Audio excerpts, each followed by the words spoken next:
প্রতিটা সম্পর্কের ভেতরে সম্মানটা ঠিক যেন শিকড়ের মতো, চোখে দেখা যায় না, কিন্তু না থাকলে পুরো গাছটাই একদিন শুকিয়ে যায়।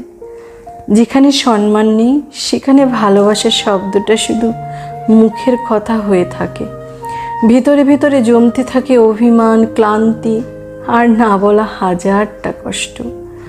সম্মানহীন সম্পর্কে মানুষ আস্তে আস্তে নিজের মতো করে বাঁচা ভুলে যায়।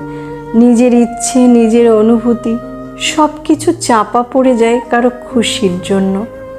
বাইরে থেকে হয়তো সব ঠিকঠাক মনে হয়, কিন্তু ভেতরে ভেতরে একটা মানুষ প্রতিদিন একটু একটু করে ভেঙে যায়।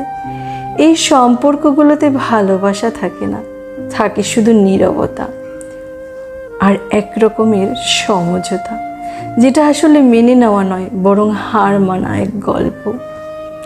প্রতিদিন নিজেকে বোঝানো এভাবেই হয়তো চলতে হবে, অথচ মনের ভেতরটা চিৎকার করে বলতে চায় আমি এর চেয়ে ভালো কিছু পাওয়ার যোগ্য।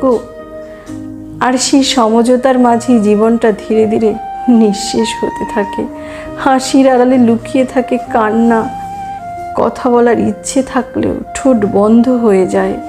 এক সময় মানুষটা আর অভিযোগও করে না, কারণ সে জানে তার কষ্ট কেউ শুনবে না, বুঝবেও না। তখন জীবনটা হয়ে যায় এক নিঃশব্দ অপেক্ষা মাত্র। কবে এই সময়টা শেষ হবে, কবে এই ভারটা নামবে বুক থেকে, সেই অপেক্ষা। ডুকরে ডুকরে কাঁদতে কাঁদতে ভিতরে ভিতরে ভেঙে পড়তে হয়। একটা মানুষ শুধু সময় গোনে আর ভাবে একদিন হয়তো সে আবার নিজের মতো করে বাঁচতে পারবে।